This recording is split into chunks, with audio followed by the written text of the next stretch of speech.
قدرمندو هیله مو دا ده، خواهش مو دا ده چې اغیارو خبرو ته به غوږ نه نیسو.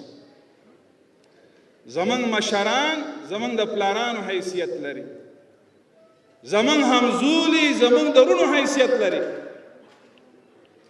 زمونږ خویندې زمونږ د خویندو حیثیت لري، او مشران یې زمونږ د میندو حیثیت لري. والله العظیم په هیوادوالو باندې ځکه تاسو ته قسم وخورم زه بس خانیس کېږم نه، موږ 100% سل په سلو خفه کېږو او دردېږو. هغې وجه دا ده چې موږ ستاسې خادمان یو.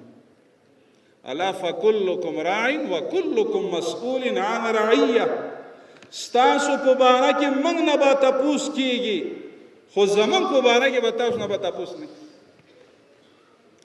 دا زمونږ شرعي او مسئولیت ده چې ستاسو خدمت وکړو. زمونږ دروازه ستاسو په وړاندې نه ده بند، مسدود نه ده. چې کوم ارګان باندې ستاسو شکایت وي، زه اوس تاسو ته ښه په زغرده وایم او په جرأت وایم او په اخلاص درته وایم که اسلامي امارت د کوم ارګان نه تاسو شکایت لرئ، امر بالمعروف تاسو ته حاضر ده. هغه شکایت واوري، تدارک وکړي، ارګان سره شریک کړي او هغې رفع کړي.